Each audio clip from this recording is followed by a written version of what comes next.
Un grand bonjour à vous toutes et à vous tous. Ce soir, on est reparti dans les lames mineures du tarot et en particulier, je les ai ici, les reines. Les reines au sens large, puisqu'il y en a plusieurs, bien sûr, dans les arcanes mineurs.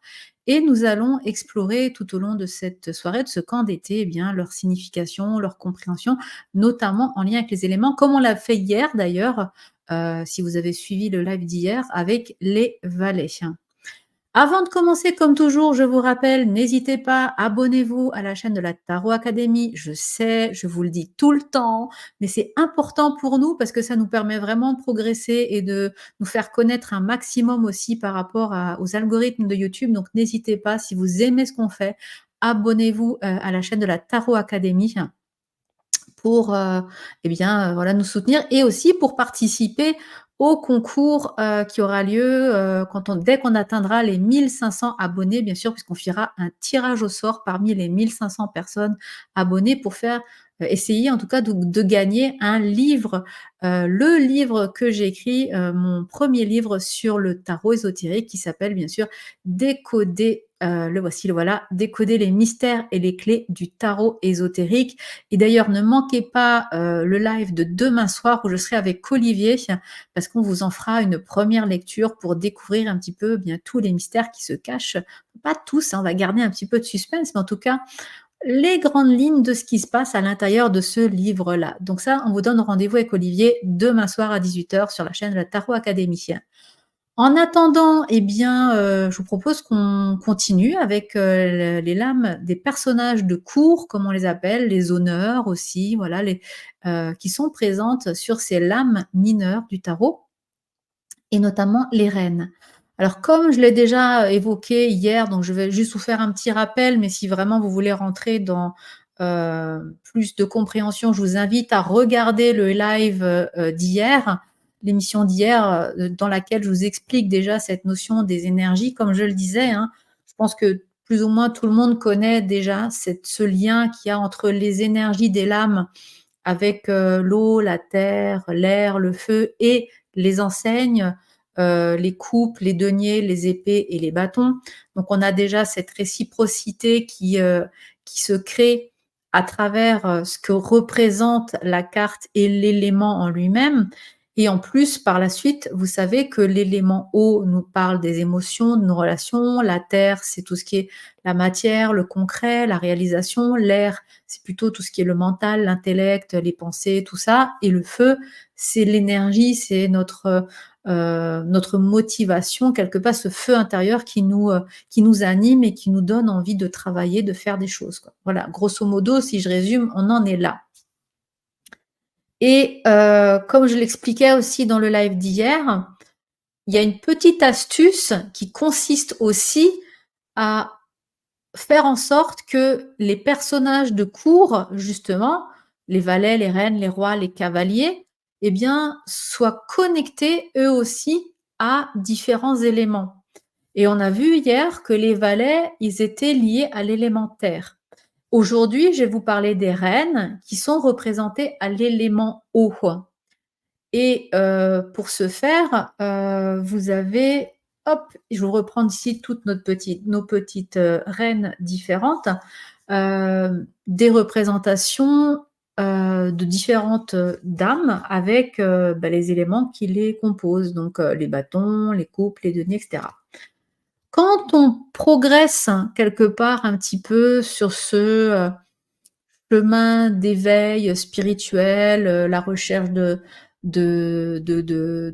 d'être dans cette capacité à ressentir, l'éveil, on va dire.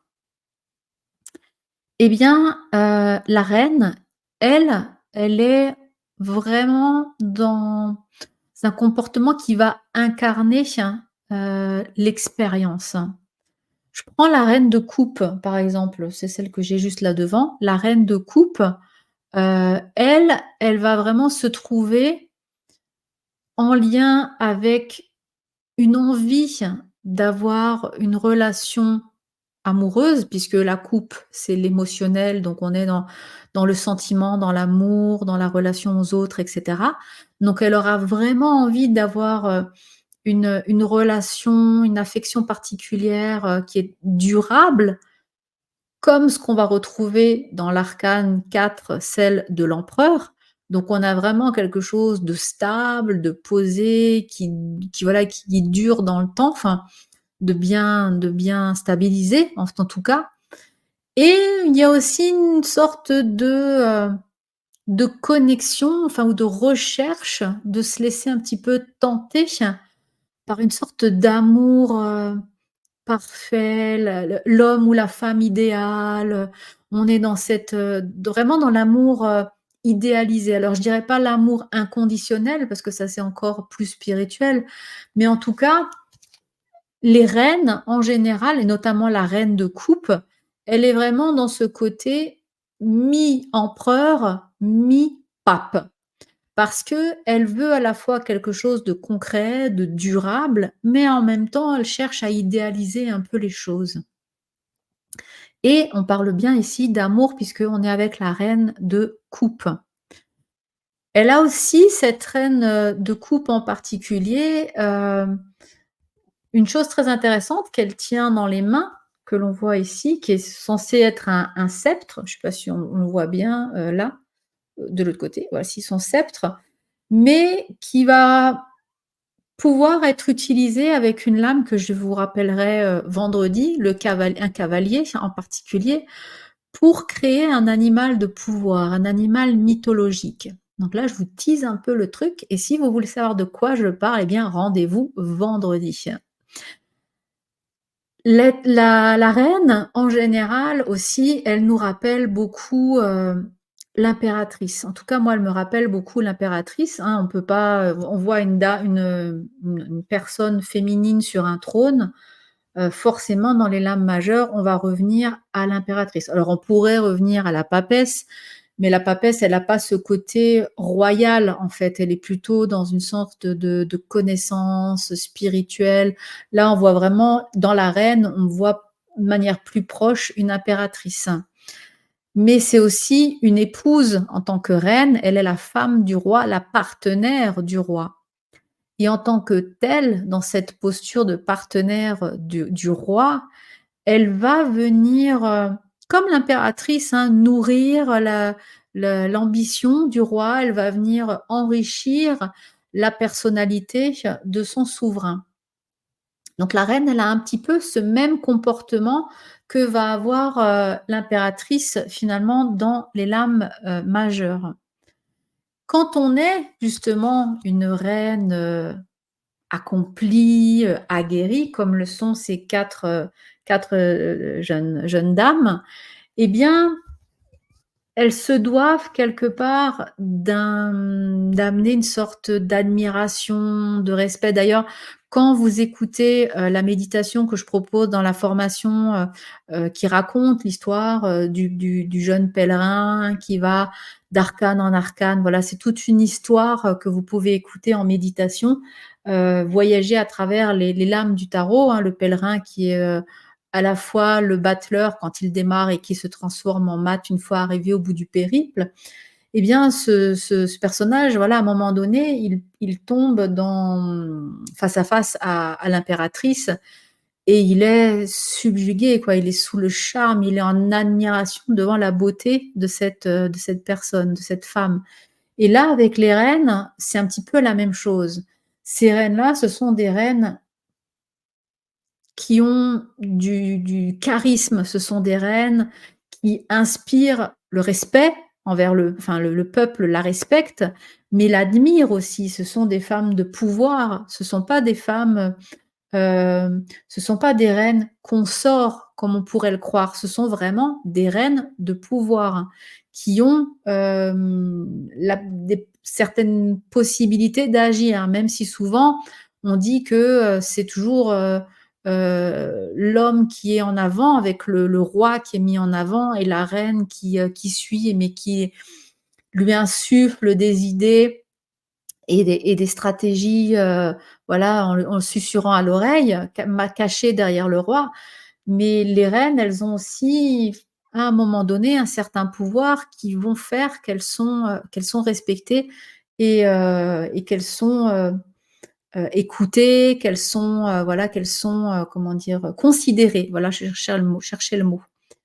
Et quand on est justement, une telle reine et on est face au peuple, eh bien, quelque part, il faut aussi pouvoir être dans une sorte, d'humanité, d'humilité et de compassion. Parce que être reine, ça veut dire avoir un certain statut social, un des plus hauts dans le «règne humain» entre guillemets, hein.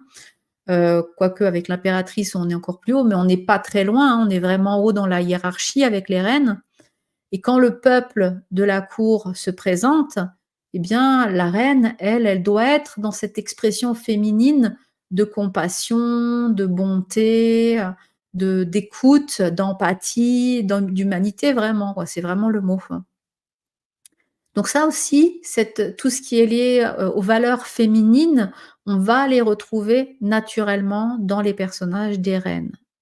Et chacune de ces 4 reines, eh bien, vont aller préserver, chouchouter, heu, protéger l'énergie à laquelle elle est liée. La reine des coupes va aller préserver et protéger cette notion liée à la coupe qui est l'amour, le sentiment et cetera. La reine de bâton, elle va aller justement protéger cette énergie, réalisatrice, cette motivation, ce feu qui nous anime, la passion et cetera. Cette kundalini en nous qui nous donne cette énergie, vraiment d'aller de l'avant et cette envie de faire et cetera. La reine de coupe, on l'a vu, hop, la reine de d'épée, elle, elle va aller protéger cette notion liée à l'intellect, aux pensées, les idées créatrices. Elles ont toutes sortes de leitmotifs, en lien avec les énergies qu'elles véhiculent. Elle a un côté justice aussi elle, hein. Quand on la regarde, on va retrouver un petit peu les mêmes travers avec l'épée qui n'est pas complètement droite et cetera. Mais en même temps, elle incarne pas le aussi fortement les valeurs de la justice, mais quoique. Et donc, il y a quand même certaines choses qu'on retrouve comme ça qui sont très proches. Et puis, la reine de denier que l'on voit ici, avec sa cape d'hermine, hein, avec les mêmes petites pattes, qu'on va retrouver, sur, la papesse, eh bien, elle va nous parler de vouloir protéger, mettre en avant, tout ce qui touche à la matérialité, à l'argent, aux terres, enfin, tout ce qui est la possession, en fait, hein, de manière générale, mais matérielle. Donc voilà un petit peu ce qui est le leitmotiv de ces 4 reines par rapport à leurs énergies différentes. La reine, en général, on va dire, elle va représenter différentes choses. Elle a plusieurs facettes et en l'occurrence, toutes les facettes liées à l'énergie féminine, à celle de la femme, à l'énergie lunaire d'une manière générale. On est vraiment dans le côté, heu yin cette fois-ci. On est vraiment pour, aller, parler de douceur, d'empathie, d'écoute, d'intuition, de ressenti. Il y a un côté maternel aussi qui est très présent dans cette lame des reines et du coup, elle peut à la fois jouer, plusieurs rôles. Elle est bien sûr reine, mais elle est aussi épouse, hein, comme je l'ai dit tout à l'heure. Elle peut être aussi, quand on est dans un tirage, par exemple, ça peut être, une femme au foyer, ça peut être, une maman, ça peut être, une femme plus, comment dire? Heu, qui est plus, qui a plus d'énergie, plus de motivation à avancer, à faire carrière ou à carriériste, voici je cherchais le mot, comme par exemple, une femme d'affaires qui veut absolument réussir professionnellement dans la vie et cetera. On peut avoir, la femme fatale, la Vénus parfaite, celle qui va être la grande séductrice, Il y a la femme qui va être l'amante, qui, va rester discrète, mais, tout, dans l'amour et dans la séduction, qui va donner, mais sans oser, s'affirmer pleinement. Il va y avoir aussi la confidente, celle qui va pouvoir, écouter sagement les secrets sans jamais les révéler. Et tous ces rôles-là, très féminins finalement, on va les retrouver dans les différentes facettes de ces reines-là. Les mots-clés qu'on va vraiment rattacher, si on devait mettre des mots-clés, sur ces personnages, ces femmes des lames mineures, parce qu'en plus, c'est les seuls personnages féminins, hein, dans les lames mineures. Les mots-clés, moi, je pense que c'est vraiment des mots-clés en lien avec la féminité, comme par exemple l'empathie ou la compassion, qui sont des valeurs, très féminines. Mais aussi, il y a une grande notion de patience. Parce que je pense notamment à la gestation féminine, où on est obligé d'attendre 9 mois, voilà, que la vie se crée, que les choses se posent, se fassent. On ne peut pas accélérer finalement, la gestation, on peut pas passer de 9 mois à 3 semaines parce qu'on a envie d'aller vite, quoi. Il faut prendre le temps de faire les choses et donc la patience est une vraie valeur, féminine qu'on va retrouver aussi à travers ces lames-là.